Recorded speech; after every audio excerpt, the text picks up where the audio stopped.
She asked me for one last night with her ex before our wedding, and I said yes. Not because I accepted it, not because I forgave it, but because I needed to see the truth for myself. I needed the clarity she claimed she was seeking. We'd been engaged for 10 months. I thought I knew her. I thought we were done with doubts, past the phase of testing boundaries. We had plans. A house waiting for us after the honeymoon, a venue my parents had paid a small fortune for, a dress she'd chosen with tears in her eyes and joy in her voice. Everything was set, final, or so I thought. Then, 2 weeks before the wedding, she sat me down one quiet evening with a strange, stiff calmness in her voice. There were no tears, no apologies, no emotional breakdown, just an awkward, hesitant sentence. There's something I need for closure, something to make sure I'm ready for this next step with you.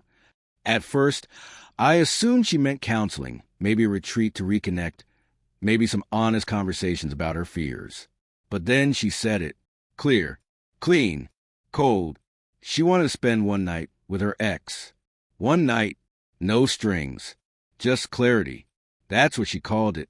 I sat frozen, the words echoing in my mind. My fiancée, my supposed future wife, was asking permission to sleep with the man she once loved.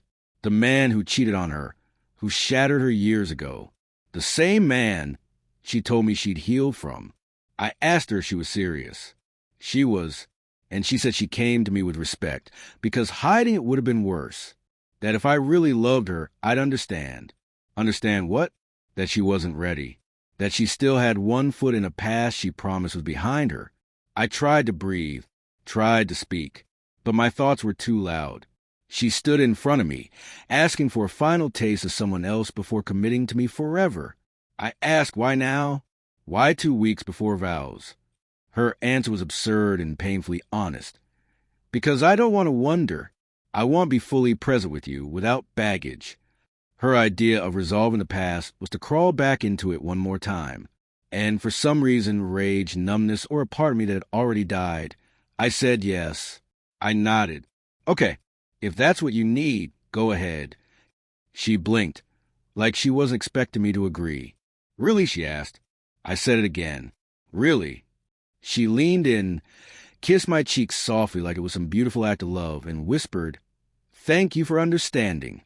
That was the last time she ever saw me. While she went off in search of closure wrapped in old arms, I started packing. I boxed up every piece of myself from that apartment.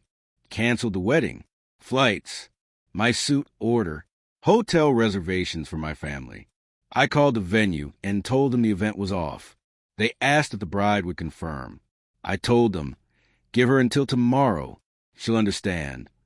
And she would, eventually. I didn't scream, didn't confront, didn't even leave a note. I just vanished. My silence became the only answer she deserved. I blocked her on everything, changed my number, disappeared like I had never been there. Some friends said I was cruel, that I should have given her closure, explained, sat down for a final talk. But I didn't know her goodbye.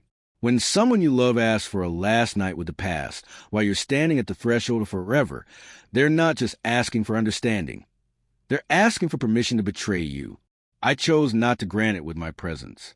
I heard later, through mutual friends, that when she came back and found the apartment empty, she thought we'd been robbed. Then it hit her. I left. She tried everything. Reached out to my parents, mailed letters to my office, posted online about how I abandoned her over one mistake. But it wasn't a mistake. It was a decision, a request she made without shame, fully aware of what it meant. She wanted closure. She got it, just not the kind she imagined. She'll never wear that dress, never get the photos she dreamed of, never know where I went or how far I've moved on. Because the moment she gave her body to a man from her past, she gave me all the proof I needed not to build a future with her. And I left quietly, not because I didn't love her, but because I finally loved myself more.